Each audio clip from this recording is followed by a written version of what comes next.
के बाद अपने घर में भागवत जी की कथा सुनते हैं कि हो सकता है कदाचित किसी पितर का यदि उद्धार नहीं हुआ होगा तो इस भागवत जी की कथा से उनकी सदगति हो जाएगी। और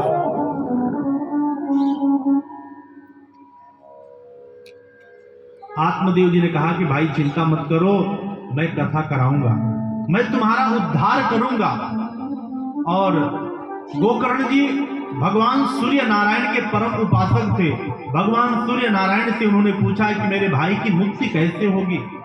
भुवन भास्कर श्री सूर्य नारायण भगवान ने कहा कि श्रीमद् भागवतान मुक्ति ही सप्ताहम वाचनम कुरु, 7 दिनों तक वाचन करो, भागवत जी की कथा कराओ, अवश्य तुम्हारे भाई की मुक्ति मिल जाएगी।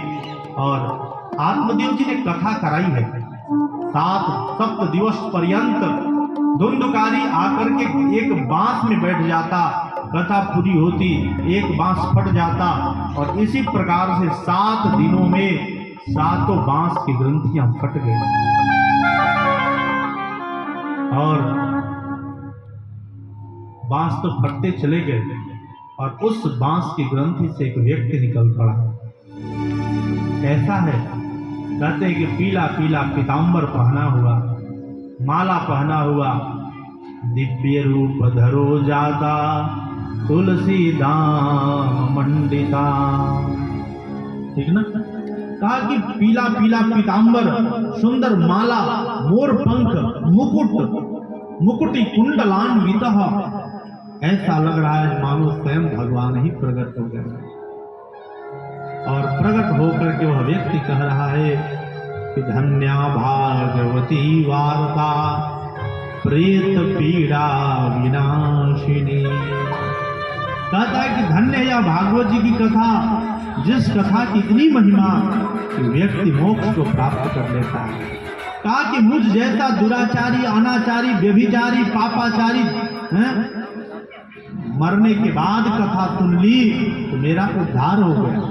और कदाचित कोई व्यक्ति जीते जी जीवित अवस्था में सशरीर बैठ करके कथा सुन ले तो साक्षात भगवान के लोक को चला जाता है।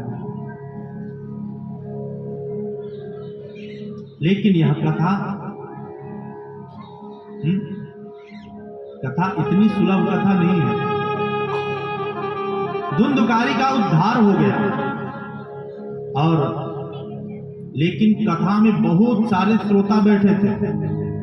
कथा जब होती थी तो केवल एक व्यक्ति तो हो नहीं सकता है, अनेक लोग आते थे, बैठते थे कथा सुनने के लिए।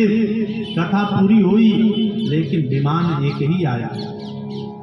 अब तो सारे श्रोता घबरा गए, भाई विमान सबके लिए आना चाहिए था, हम सबने बैठ करके कथा सुनी है, विमान एक क्यों आया? अब गोकर्ण जी ने कहा है कि देखो भाई, आप लोग घबराइए नहीं, मैं फिर से कथा करूंगा। लेकिन पूछा है, जो विमान लेकर के आए थे ना भगवत पार्षद, उनसे पूछा कि भाई एक बात बताइए महाराज, हमारे इतने श्रोता थे लेकिन आपने विमान एक क्यों लाया? तब उन लोगों ने कहा कि महाराज, कथा में ये लोग बैठे जरूर थे लेकिन कथा इनमें नहीं बैठी। देखिए महत्वपूर्ण क्या है, महत्वपूर्ण यह नहीं है कि हम कथा में बैठे हैं, हम कथा में कितना देर बैठे यह महत्वपूर्ण नहीं है। महत्वपूर्ण यह है कि हम कथा हमारे भीतर कितनी बैठ गई। कथा जब हमारे भीतर